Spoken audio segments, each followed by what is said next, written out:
अस्सलाम वालेकुम। आज हमारा लेक्चर है इंफॉर्मेशन सिक्योरिटी के एल्गोरिथम्स में हिल साइफ़र।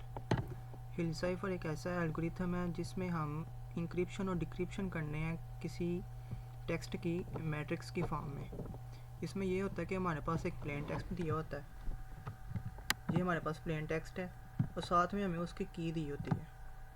और एक बात ये याद रखें कि ये सिमेट्रिक एल्गोरिथम होता है जिसमें सिर्फ एक ही की यूज़ होती है डिक्रिप्शन और इनक्रिप्शन करने के लिए। तो हम सबसे पहले क्या करते हैं, इनक्रिप्शन करते हैं। कोई प्लेन टेक्स्ट हो तो जब हमारा वो इनक्रिप्ट हुआ होता है तो जब किसी सेंडर के पास जाता है तो वो रिसीव करने के लिए इसको डिक्रिप्ट करता है सेम ही की के साथ। तो ये हमारी सेम की है।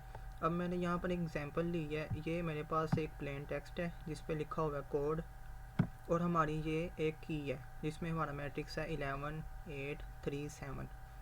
हमारा इसका फार्मूला होता है सी होता है हमारे पास प्लेन टेक्स्ट, पी होता है हमारे पास सी होता है हमारे पास साइफर टेक्स्ट, पी होता है हमारे पास प्लेन टेक्स्ट, के हमारा होता है की और मोड लेना होता है हमने 26 के साथ। अब हमने क्या करना है, ये क्योंकि मैट्रिक्स फॉर्म में है तो हमने सिर्फ इसके भी फिर मैट्रिक्स फॉर्म बनाना पड़ेगा कोड का।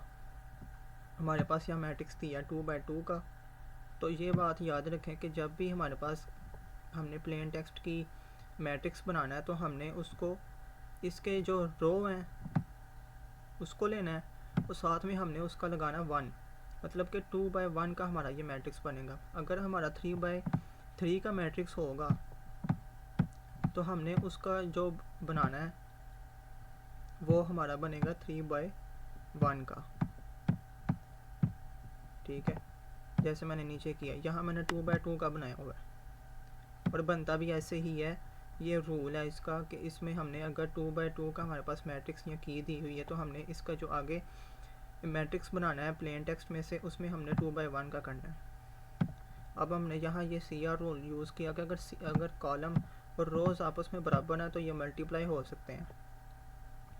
अब हमने फार्मूले का यूज़ करते हुए सबसे पहले CO और DE का हमने मैट्रिक्स बना लिया है। इसमें हमारा मैट्रिक्स कैसे बनते हैं, हमारे पास अल्फ़ाबेट्स होते हैं A से लेके Z तक और हमने फिर क्या करना है, A को हमने 0 कंसीडर करना है और ऐसे ही चलते चलते हमारे पास कितने अल्फ़ाबेट्स होते हैं 26, तो हमने Z को कंसीडर कर लेना है 25।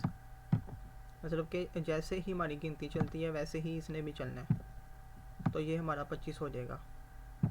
अब इसमें हमने क्या किया, ये हमारी C की वैल्यू जो होती है अल्फ़ाबेट्स में हमारी 2 इंडेक्स पे आती है, 0 की आती है 14 इंडेक्स पे, D की हमारे पास 3 इंडेक्स पे आती है और E की हमारे 4 इंडेक्स पे आती है। तो हमने फार्मूले को यूज़ किया C = PK mod 26। पहले हमने CO का हमने निकाला, CO को हमने पहले फाइंड करना है तो उसके लिए हम करेंगे प्लेन टेक्स्ट को यूज़ करेंगे। ये हमारा प्लेन टेक्स्ट आ गया, ये हमारे पास की आ गई। अब हमने पहले इनको इसके साथ मल्टीप्लाई करना है तो हमारा जवाब आ जाएगा 22 + 112। फिर हमने 3 और 7 को मल्टीप्लाई करना है 2 और 14 के साथ, फिर हमारा आ जाएगा 6 और 9 8। इसको फिर हमने प्लस करना है तो हमारा आ जाएगा 134 और 104।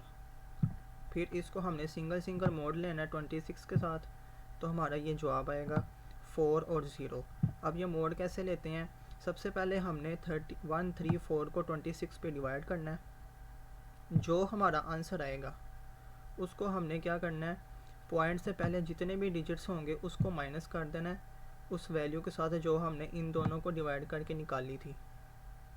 फिर माइनस करने के बाद हमारा एक जवाब बनता है 0 पॉइंट समथिंग, जो हमारा आगे जवाब आएगा उसको हमने मल्टीप्लाई करना है मोड वाली वैल्यू के साथ। जो हमारी मोड की वैल्यू ये है 26, तो फिर हमारा मोड निकल आएगा। इसी तरह इसे भी ऐसे करना है, पहले इसको 26 पे डिवाइड करना है, जो जवाब आएगा उसको हमने उसी वैल्यू के साथ माइनस करना है और माइनस करने के बाद हमने जो वैल्यू आएगी उसको 26 पे मल्टीप्लाई कर देना, तो हमारा ये जवाब आ जाएगा।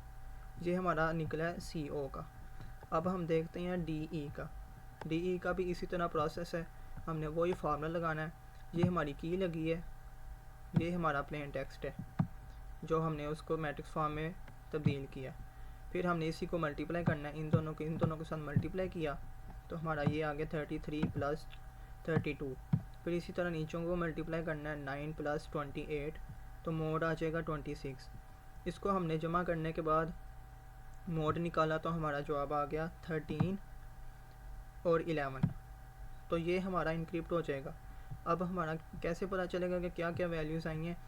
ई की अगर हम अल्फ़ाबेट्स में देखें तो ई में हमारा जो इंडेक्स नंबर आता है वो 4 आता है, और ए का हमारा जो इंडेक्स नंबर है वो 0 है। और इसी तरह हमारा 13 में हमारा इंडेक्स नंबर आता है n, और 11 पे हमारा इंडेक्स नंबर आता है l। तो इसी तरह ये जो हमारा जो मैट्रिक्स बना है ये हमारा इनक्रिप्टेड फॉर्म में है। इससे आगे हम अगली वीडियो में इसकी डिक्रिप्शन करेंगे। तो इसके साथ उम्मीद है आपको ये वीडियो अच्छी लगी होगी। चैनल को सब्सक्राइब करें और लाइक और शेयर करें। Thank you.